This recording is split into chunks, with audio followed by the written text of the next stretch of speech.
मैं जब विधवा हुई तो मेरी देवरानी ने मेरी शादी अपने पति से करवा दी और वह मेरी सौतन बन गई और वह रोज रात को 2 अंडों के साथ देसी घी पराठा खिलाती थी और मुझे कहती कि तुम बहुत जल्द ही मेरे पति का वारिस को जन्म दोगी। जब मैं सुबह उठती तो मेरे पास में बहुत सारे पैसे रखे होते थे और वह मुझे डॉक्टर के पास ले जाती। एक रात डॉक्टर ने हम दोनों को पहचान नहीं सकी क्योंकि हम दोनों ने एक तरह की शॉल ओढ़ ली थी और वो कान में बोली कि आज आपकी सौतन को नींद की गोली मत खिलाना। मुझे शक हुआ। आज मैंने कुछ नहीं खाया और बस ऐसे ही सो गई और सोने का नाटक करने लगी। वहाँ का नज़ारा देखकर मेरी तो जान निकल गई क्योंकि वहाँ तो मेरी ज़िंदगी ने मेरे साथ इतना बड़ा मजाक किया है कि मैं बहुत दुखी हो जाती हूँ और अफसोस भी होता है। मैं सोचती थी कि सब कुछ ठीक है लेकिन सब कुछ बर्बाद हो गया। मैंने स्वीकार कर लिया कि मैं एक खुदगर्जी थी। मेरी कहानी सुनकर आप लोग भी हैरान हो जाएंगे। मैं 18 साल की थी जब मेरी शादी करवा दी गई थी। यह एक जॉइंट फैमिली थी और यहाँ पर पहले से ही 2 बेटों की शादी हो चुकी थी। आखिरी 2 भाई बचे थे, उन दोनों की शादी एक साथ हो गई थी। देवरानी का नाम रीना था, उसकी शादी भी मेरे साथ हुई थी। वह दिखने में खूबसूरत नहीं थी। जब भी कोई देखने के लिए आता तो मेरी ही तारीफ करते थे और मोहल्ले वाले कहते कि तुम उससे बहुत सुंदर हो। मेरा पति दिखने में एकदम साधारण सा था। जाने अनजाने में मैंने मेरी देवरानी के साथ बहुत बुरा किया था क्योंकि शादी वाले दिन सब कोई मेरी तारीफ कर रहे थे, फिर भी मैं कुछ बोल नहीं पाई। उसको कोई देख भी नहीं रहा था, फिर भी बेचारी वह चुपचाप बैठी थी। 2 लड़कों की शादी कभी साथ में नहीं करनी चाहिए, नहीं तो इसी तरह का नज़ारा देखने को मिलता है। लेकिन मेरे ससुराल वाले पैसे बचा रहे थे, इसलिए उन लोगों ने दोनों भाइयों की शादी एक साथ कर रहे थे। खैर, हम दोनों की शादी हो गई। हम दोनों ने अपने ज़िंदगी में आगे बढ़ चुके थे। वह जॉइंट फैमिली थी लेकिन सबके चूल्हे अलग अलग थे। बहुत सुकून था, ज़िंदगी बहुत अच्छे से चल रही थी। पति भी मेरे साथ बहुत प्यार करता था और मेरी हर बात मानता था। हमारी ज़िंदगी तो बहुत अच्छे से चल रही थी, लेकिन मेरी देवरानी के कमरे से हमेशा मेरे देवर देवरानी की लड़ाई झगड़े की आवाज़ आती थी। मेरा देवर अपनी बीवी पर हमेशा चिल्लाया करता था। मैंने अपने पति से बात की तो मेरे पति ने कहा कि हमें उनके मामले में नहीं पड़ना चाहिए। एक दिन मैं अपने देवर के कमरे से गुजर रही थी कि मुझे अपने देवर के मुंह से मेरा नाम सुनी और मैं रुक गई क्योंकि मेरा देवर मेरा नाम लेकर अपनी बीवी पर क्यों चिल्ला रहा था। मैं सोचने लग गई थी कि कभी मुझसे तो कोई गलती नहीं हो गई, लेकिन ऐसा तो कुछ भी नहीं हुआ था। मैं उनके मामले में दखल देना नहीं चाहती थी, जैसे कि मेरे पति ने मुझे कहा था कि तुम्हें कुछ भी नहीं करना है, इसलिए मैंने उनको उनके हाल पर छोड़ दिया। एक दिन मेरे देवर ने मुझसे कहा, भाभी आप अपनी देवरानी को कुछ सिखा दीजिए ताकि आपकी तरह वो सजना संवरना सीख जाए। मैंने अपने देवर को कहा कि तुम्हारी बीवी बहुत सुंदर है, उनको सच में सजने संवरने की कोई ज़रूरत नहीं है। तब मेरे देवर ने कहा, बिल्कुल सुंदर नहीं है, आप लोग सब उनका दिल रखने के लिए बोल देते हैं, तभी तो वह अपना ख्याल बिल्कुल भी नहीं रखती। आज सुबह से ही मेरा दिल बहुत घबरा रहा था। कुछ समझ नहीं आ रहा था कि अचानक से बहुत बुरी खबर सुनने को मिली कि मेरे पति इस दुनिया में नहीं रहे। मेरे देवर और मेरा पति दोनों ही मोटरसाइकिल से जा रहे थे और मोटरसाइकिल कार से जाकर टकराई थी। मेरे देवर को तो मामूली सी चोट आई थी, लेकिन मेरे पति इस दुनिया से चल बसे थे। मैं हादसा सुन के गम से टूट चुकी थी क्योंकि मेरी शादी को तो अभी 1 साल भी नहीं हुए थे और मैं विधवा हो चुकी थी। बाकी दिन मैं अपने ससुराल वालों के साथ ही काट रही थी। लोग बातें करने लगे, इससे कौन शादी करेगा, आजकल तो कुंवारी लड़कियों के भी रिश्ते मुश्किल से मिलते हैं। एक एक दिन मेरे लिए बहुत भारी पड़ रहा था। सब कोई कहने लगे कि इस लड़की की ज़िंदगी तो पूरी बर्बाद हो गई। मैं बहुत उदास थी। मेरी देवरानी मुझे तसल्ली दे रही थी। मैंने अपना सारा गुस्सा उसी पर उतार दिया। तुम्हारे लिए कहना आसान होगा, पर जिसके साथ बीती है ना वही जानता है। मेरी जगह तुम होती तो तुम्हें कैसा लगता। तुम्हारा पति तो सही सलामत है ना। मैंने अपने ससुराल में ही रहने का निश्चय लिया। मैं दूसरी शादी नहीं करना चाहती थी, इसलिए मैं निश्चय किया कि मैं ससुराल में ही रहूंगी। मुझे विधवा हुए 3 महीना हो गए थे। एक दिन मेरी देवरानी ने मेरी सास से पास एक बात रखी। वह बात यह थी कि मेरी देवरानी मुझे अपना सौतन बनाना चाहती थी। मेरी शादी मेरे देवर से करने के लिए घरवाले और मेरे देवर देवरानी और घरवाले भी तैयार थे। एक दिन सब एक साथ बैठे थे और मेरा देवर बता रहा था कि मैं ही मोटरसाइकिल चला रहा था और मेरा भाई मेरे पीछे बैठा था। मेरे हिस्से की मौत मेरे भाई ने ले ली, इसलिए उनकी जिम्मेदारियां मुझे निभानी चाहिए। घर वाले भी यही कह रहे थे कि तुम हमारी बहू हो, तुम मेरे बेटे की आखिरी निशानी हो, तुम्हें देखकर हमें हमारे बेटे के पास होने का एहसास होगा।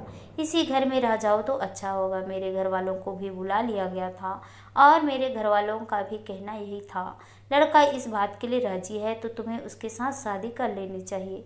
देवरानी हाथ पर हाथ रख कर कहा था कि तुमने सही कहा था कि किसी को तसल्ली देना आसान है, दुख कम करना बहुत मुश्किल काम है। आज मैं अपने पति को बांटकर तुम्हारा दुख कम करना चाहती हूँ। मुझे उसका बात सुनकर बहुत अजीब लग रही थी। सब लोगों ने मुझे यही समझाया था कि हमारा फैसला तुम्हारे लिए अच्छा ही होगा। मेरे देवर की तारीफ करने लगे कि अपने भाई की विधवा से शादी करने के अलावा और अच्छा काम क्या हो सकता है। मेरे देवरानी भी सब कोई तारीफ करने लगे। मेरे माँ बाप ने जो कहा था मैं हाँ कर दिया। अब मेरा देवर मेरा पति बन चुका था। मैं अभी भी अपने कमरे में ही रहती थी। मेरा देवर अभी मेरा पति बन चुका था। इस कमरे में मेरे पास आया हुआ था। अभी मेरी दूसरी शादी को 1 हफ्ता ही हुआ था कि मेरी देवरानी मेरे कमरे में आई। हाथ में कुछ था। उसने एक प्लेट में 2 अंडे और एक प्लेट में पराठा रखा हुआ था। कहने लगी, मैं यह सब तुम्हारे लिए लेकर आई हूँ।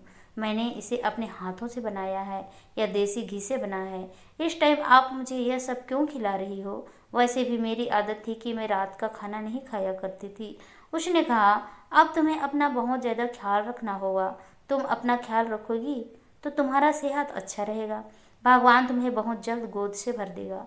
तुम्हें मेरे औलाद से क्या लेना? अपने औलाद के पाने के लिए तुम खुद यह सब क्यों नहीं करती? मैं भी रोज़ यही करती हूँ, लेकिन तुम्हारी भी औलाद होना चाहिए। अच्छा लगेगा मुझे जब तुम्हारी गोद में बच्चा होगा। मेरा दिमाग खराब हो चुका था। फिर मैंने सोचा कि उसको मुझे अपने पति से शादी करने से उसका क्या फ़ायदा होने वाला था। उसने यह सब कुछ मेरे लिए किया तो मैंने उससे माफ़ी मांगी और उसका लाया हुआ अंडा पराठा खा लिया। वो मेरा ख्याल भी रखती थी। कभी ऐसा नहीं था कि मेरी देवरानी ने मेरे साथ बदतमीजी की हो, जबकि मैंने एक बार गुस्से में आकर उसे पूरी तरह डांट दिया था, लेकिन उसने कुछ नहीं कहा था। मेरा पति मुझसे बहुत प्यार करता था, मेरा ख्याल रखता था। कभी कभी तो मुझे उसे ज़बरदस्ती कमरे से निकालना पड़ता था कि जाओ अपनी बीवी को भी वक्त दो, जो मेरे लिए इतनी बड़ी कुर्बानी दे दी। और मेरा पति किसी छोटे बच्चों की तरह जिद करने लगता था और मेरे कमरे से जाता ही नहीं था। मेरी सास ने समझाया, उसे अपनी तरफ ज़्यादा मत खींचना, तुम बहुत खूबसूरत हो। लेकिन उसकी पत्नी ने तुम्हारे लिए सब चीज़ किया। तुम कभी भी उसे अपनी पत्नी से दूर मत करना। मैंने कहा, मैं ऐसा बिल्कुल भी नहीं कर रही हूँ, लेकिन वह मेरा पति है तो मैं उसकी बात भी तो नहीं टाल सकती। मैं कहीं ना कहीं अपनी देवरानी के साथ गलत कर रही थी, जिसने मेरा बहुत साथ दिया था। दरअसल मैं कुछ नहीं कर सकती। मर्दों का तो तुम्हें पता है, वह खुद ही मेरे कमरों से बाहर नहीं जाता। मेरी देवरानी ने कहा, कोई बात नहीं, वैसे भी तुम गैर थोड़ी ना हो, तुम उसकी पत्नी हो। जिनको उनके पति बहुत प्यार करते हैं वो बहुत खुशनसीब होते हैं, और बदनसीब वो औरतें होती हैं जिनके पति अपनी पत्नी से प्यार ही नहीं करते हैं। यह बात करते करते मेरी देवरानी कहीं खो गई थी। वह मेरा बहुत ख्याल रखती थी। वह मुझे बहुत अच्छी अच्छी चीज़ खिलाती, दूध पिलाती और मुझे डॉक्टर के पास भी ले जाती थी मेरा चेकअप कराने के लिए। डॉक्टर ने बताया सब कुछ ठीक है। डॉक्टर के पास जाना तो हम दोनों का बहाना था। वहाँ पर एक पार्क था जहाँ हम दोनों वॉक भी कर लेते थे और बातें भी कर लेते थे। इसके अलावा मेरी देवरानी एक और काम भी करती थी। वह मेरे सिरहाने पैसे भी रख कर जाती थी। एक बार लगा कि वह गलती से रख कर गई होगी और मैंने कहा, तुम कमरे पर आई थी और यह पैसा रख कर भूल गई। मेरे नहीं है, तुम्हारे लिए ही रखा है। तो उसने कहा, तो मैंने कहा कि तुम इतने सारे पैसे कहाँ से लाती हो और तुम अपने पैसे मुझे क्यों दे रही हो? मैं इतने पैसे कहाँ से लाऊं? मेरे पति ने कहा था कि तुम्हें दे दूं, क्योंकि तुम भी तो उनकी पत्नी हो, तो खर्चे तो तुम्हें भी मिलना चाहिए। चलो अच्छी बात है, मेरी ज़िंदगी बर्बाद होने से बच गई। अब मैं किसी की विधवा नहीं बल्कि किसी की पत्नी हूँ। हम दोनों सहेली बन गई थी। सारी चीज़ें भी एक जैसे लेने शुरू कर दी थी। एक दिन हम दोनों अस्पताल गए और मेरी देवरानी और मैं एक जैसे शॉल ओढ़े हुए थे, इसलिए नर्स को शायद कोई गलती हो गई थी। जब वह मुझे डॉक्टर के पास ले गई थी तो जाने से पहले मेरे कान में उसने यह कहा, आज अपनी सौतन को नींद की गोली मत खिलाना। मैं यह बात सुनकर हैरान रह गई। यह क्या बात कर रही है? मैंने अपनी देवरानी की तरफ देखा। क्या यह मेरे को नींद की गोली खिलाती है? क्योंकि रात के वक्त तो यह मेरे लिए पराठा और आमलेट लेकर आती है, साथ में एक गिलास दूध भी लेकर आती है। क्या यह मेरे दूध में नींद की गोली देकर पिलाती थी? यह मेरे साथ क्या करना चाहती है? मुझे नींद की गोलियां खिलाकर? अचानक से मेरे दिल में हजारों सवाल जागने लगे। मुझे ऐसा लगा कि कोई गलती हो गई है। अरे कोई गलती नहीं हुई थी। उसने बाकायदा मेरी देवरानी का नाम लिया था और मेरी देवरानी मेरे साथ इतनी अच्छी कैसे हो सकती थी? क्योंकि उसने अपने पति की शादी मुझसे करवाई थी और यह भी चाहती थी कि मैं उसके पति का बच्चा पैदा करूं। मैंने मन ही मन सोचा कि मैं अपने पति से बात करूं। मुझे समझ में नहीं आ रही थी कि मैं क्या करूं। फिर आखिर में यह बात मैंने अपने पति से ही बात करने का सोचा। मैं आज उसको अपनी बात बताई। फिर मेरे पति ने मुझे कुछ ऐसी बात बताई कि सारी तस्वीर मेरे सामने आ गई थी। फिर मेरे पति ने कहा, तुम मुझसे दूर मत भागा करना। आज मैं तुम्हें एक बात बताता हूँ। मैं तुमसे बहुत प्यार करता हूँ और मैं तुमसे शादी करना चाहता था। मुझे मेरी पत्नी बिल्कुल भी पसंद नहीं थी, ना उसकी बात करने का तौर तरीका था। मैं उसको तुम्हारी मिसालें देते रहता था। वह तुमसे बहुत ज़्यादा नफरत करती थी। मैं उससे कहता था कि तुम भाभी जैसी क्यों नहीं बनती। मैंने कहा, फिर वह मेरी शादी तुमसे क्यों करवाई? तब मेरे पति ने कहा, वह कौन होती है मुझे आपसे शादी कराने वाली? शायद हमारी किस्मत एक दूसरे के साथ लिखी हुई थी कि मेरा भाई इस दुनिया से चला गया। अच्छा होता कि उसकी जगह मैं चला जाता। मेरा भाई बहुत अच्छा था। मैं आपसे शादी करना चाहता था, इसलिए मैंने उससे यह बात करवाई। मेरी पत्नी वह यह बात हरगिज नहीं करना चाहती थी, लेकिन मैंने उससे कहा कि अगर तुम शादी की बात नहीं की तो मैं तुम्हें तलाक दे दूंगा। इसलिए उसने यह बात मान ली। फिर मैंने उसे यह भी कहा कि वह तुम्हारी बहुत ज़्यादा ख्याल रखेगी, क्योंकि मैं तुमसे बहुत मोहब्बत करता हूँ।